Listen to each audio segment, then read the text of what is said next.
नमस्कार बच्चों, हम भारत की खोज में अध्याय 2 पढ़ रहे थे, तलाश, जिसमें भारत के अतीत की झांकी और दूसरा भारत की शक्ति और सीमा पढ़ चुके हैं। आज हम पढ़ेंगे भारत की तलाश, यानी नेहरू जी जिस काम को करना चाह रहे हैं, भारत की तलाश करना चाह रहे हैं कि भारत है क्या, तो वो पढ़ेंगे। पुस्तकों, प्राचीन स्मारकों और विगत सांस्कृतिक गतिविधियों ने मुझ में एक हद तक भारत की समझ तो पैदा की, लेकिन मुझे उससे संतोष नहीं हुआ। न मुझे वही उत्तर मिला जिसकी मैं तलाश कर रहा था। नेहरू जी जिसकी तलाश कर रहे थे कि भारत है क्या, तो वो उसने पुस्तकें भी पढ़ी, प्राचीन स्मारक भी देखे और यात्रियों की यात्रा वृत्तांत भी सुने, सांस्कृतिक उपलब्धियाँ भी देखी, लेकिन उसे कुछ भारत की समझ तो पैदा हुई, लेकिन उसे संतोषजनक उत्तर नहीं मिला जिसे वह तलाश कर रहे थे। ठीक है ना। अब वो क्या कहते हैं कि वर्तमान मेरे लिए और मुझे जैसे बहुत से और लोगों के लिए मध्ययुगीन भयंकर गरीबी, दुर्गति और मध्य वर्ग की कुछ सतही आधुनिकता का विचित्र मिश्रण है। मैं अपने वर्ग और अपनी किस्म के लोगों की प्रशंसक नहीं था। कहते हैं मैं अपने जैसे लोगों के वर्ग के लिए, ऊंचे वर्ग के लोगों का प्रशंसक नहीं था, मेरे जैसे जो लोग थे। फिर मैं भारतीय संघर्ष में नेतृत्व के लिए निश्चित रूप से संघर्ष मध्य वर्ग की ओर देखता। अगर मुझे भारत के लिए भारतीय संघर्ष में नेतृत्व करना होता तो मैं मध्य वर्ग की तरफ देखता, नेहरू जी कहते हैं। फिर आगे वो क्या कहते हैं, यह मध्य वर्ग स्वयं को बंदी और सीमाओं से जकड़ा हुआ महसूस करता है। क्यों? ये मध्य वर्ग जो है वो अपने आप को जकड़ा हुआ, सीमाओं में जकड़ा हुआ और बंदी महसूस करता है, क्योंकि भारत जो था अंग्रेज़ों के अधीन था। तो मध्य वर्ग जो था वो तरक्की करना चाहता था, विकास करना चाहता था, गरीबी से ऊपर उठना चाहता था, लेकिन वो नहीं कर सका। क्यों?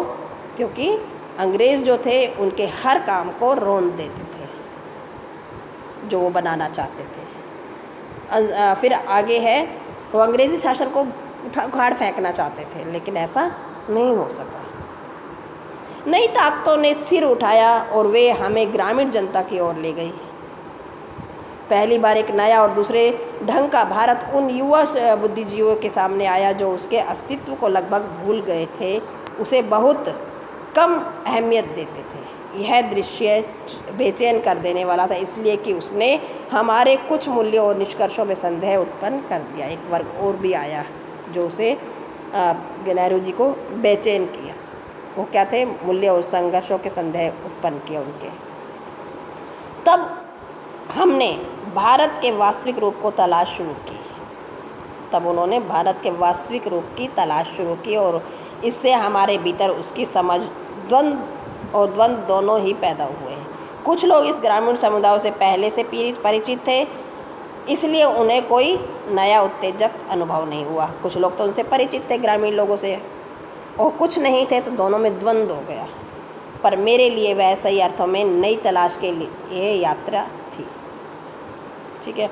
फिर आगे है, भारत की ग्रामीण जनता में कुछ ऐसा था जिसे परिभाषित करना कठिन है, पर उसने मुझे बराबर आकर्षित किया। ग्रामीण जनता ने नेहरू जी को आकर्षित किया भारत को समझने में। उनमें कुछ ऐसी बातें थी जो मध्य वर्ग में अनुपस्थित थी, जो मध्य वर्ग में नहीं थी। ग्रामीण लोगों में जो थी वो मध्य वर्ग में वो बातें नहीं थी।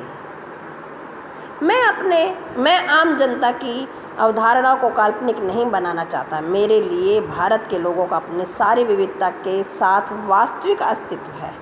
उसकी विशाल जनसंख्या के बावजूद मैं उसके बारे में अनिश्चित समुदायों के लिए नहीं, व्यक्तिगत रूप से सोचने की कोशिश करता हूँ। इतनी बड़ी जनसंख्या वाला देश था, तो वो समूह के लिए नहीं बल्कि एक व्यक्तिगत के रूप में सोचना चाहते थे नेहरू जी।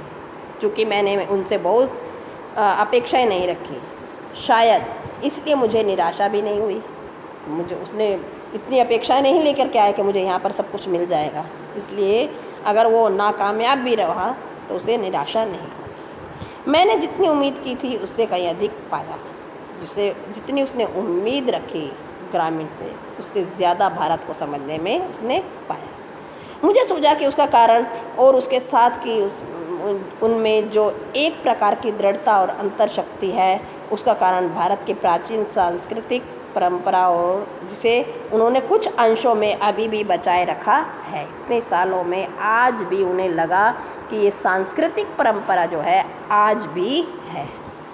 पिछले 200 वर्षों में उन्होंने जो अत्याचार झेला है, बहुत कुछ तो उसी के कारण समाप्त हो गया, फिर भी कुछ तो ऐसा बचा रहा जो सार्थक है। उसके साथ साथ बहुत कुछ ऐसा है जो निरर्थक और अनिष्टकर है। तो उन्होंने कहा कि सब कुछ नष्ट हो गया इतने अत्याचार झेलने के बाद, लेकिन भारत की संस्कृति जो है वो शायद आज भी बची हुई है। अब अगला टॉपिक पढ़ेंगे, भारत माता। अक्सर मैं एक के बाद एक सभा में जाता तो श्रोताओं से मैं अपने इस देश की चर्चा करता, हिंदुस्तान और साथ ही भारत की, जो जाति के संस्थापक भरत के नाम पर आधारित उसका प्राचीन संस्कृत नाम है। तो भारत का नाम किसके नाम पर पड़ा? भरत के नाम पर। भरत नाम का एक बच्चा था, तो भरत के नाम पर हमारे देश भारत का नाम पड़ा।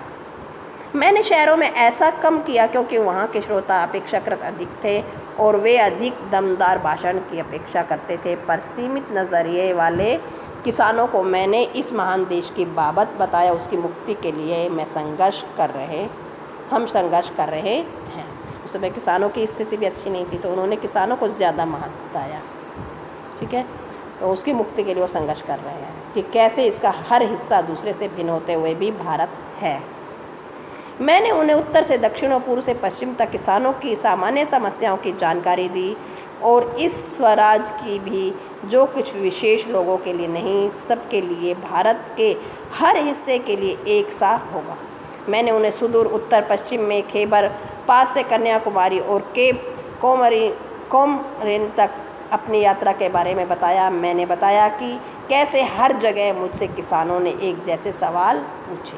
तो जहाँ जहाँ भी गए किसानों से मिले, किसानों से सवाल किए, तो सभी का लगभग एक जैसा ही जवाब था। क्यों? क्योंकि उनकी समस्याएं जो थी समान थी। सभी किसानों की समस्याएं जो है समान थी। वो क्या थी? गरीबी, कर्ज, निहित स्वार्थ, जमींदार, महाजन, भारी लगान और कर, पुलिस के अत्याचार।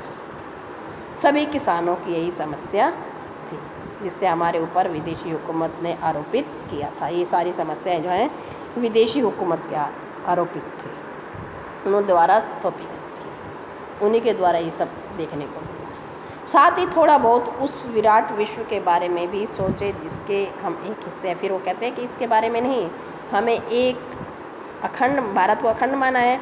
और उसने कहा कि भारत के बारे में नहीं, इस विराट विश्व के बारे में भी सोचें जिसका हम एक हिस्सा है। यह काम बहुत आसान नहीं था, पर उतना मुश्किल भी नहीं था जैसा मैंने सोचा था। हमारे प्राचीन महाकाव्य, पुरा गाथाओं और दंत कथाओं के उन्हें पूरी जानकारी थी। इस साहित्य ने अपने देश की अवधारणा से उन्हें परिचित कर दिया था। इन लोगों में से हमेशा कुछ ऐसे भी थे जिन्होंने भारत के चारों कोनों में स्थित धार्मिक स्थलों की यात्रा की। कभी कभी जैसे ही मैं किसी सभा में पहुंचता तो मेरे स्वागत में अनेक कंठों का स्वर गूंज उठता, भारत माता की जय। कहते मैं जहाँ भी सभा में पहुंचता तो सभी यही नारे लगाते थे कि भारत माता की जय। मैंने उनसे अचानक पूछ लिया, प्रश्न कर लिया, जो पुकार रहे हो इसका क्या आशय है? भारत माता की जय, भारत माता क्या है? तो सभी को ये प्रश्न जो है मनोरंजक लगा, चकित लगा। उनकी ठीक समझ में नहीं आता था कि मुझे क्या जवाब दें। जब उन्होंने ये प्रश्न पूछा तो किसी की समझ में नहीं आया कि हम क्या जवाब दें। तब उनमें से एक व्यक्ति खड़ा हुआ।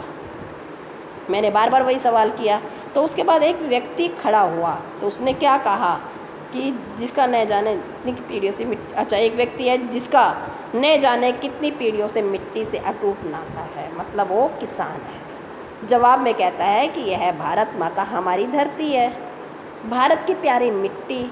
मैं फिर सवाल करता, कौन सी मिट्टी? नेहरू जी उससे पूछते हैं कि कौन सी मिट्टी? उनके अपने गांव के टुकड़े की, या ज़िले की, या राज्य की, तमाम टुकड़ों की, या फिर पूरे भारत की मिट्टी? प्रश्नोत्तर का यह सिलसिला तब तक चलता रहा जब तक प्रयत्न करते रहे। अब एक दूसरे से प्रश्न, नेहरू जी उससे प्रश्न पे प्रश्न पूछे जा रहे, वो उत्तर दिए जा रहे थे। आखिर में कहते हैं कि भारत वह सब कुछ है ही है जो उन्होंने सोच रखा है। उसके अलावा भी बहुत कुछ है जो उन्होंने सोचा, उसके अलावा भी भारत बहुत कुछ है। भारत के पहाड़, नदियाँ, जंगल, फैले हुए खेत और खान मुहैया यानी खेत खलियान, ये सब भारत है। और इससे भी बढ़कर क्या है, भारत की जनता, उनके और मेरे जैसे तमाम लोग जो विशाल धरती में फैले हुए हैं। भारत माता मूल रूप से वही लाखों लोग हैं जिसकी जय का अर्थ है। तो भारत माता की जय में उसने किसकी जय कही, भारत के पहाड़, नदियों, जंगल, फैले हुए खेत खलियान और वहाँ की जनता जनार्दन, जो लाखों लोग यहाँ हैं, जनता जनार्दन की जय को बताया है।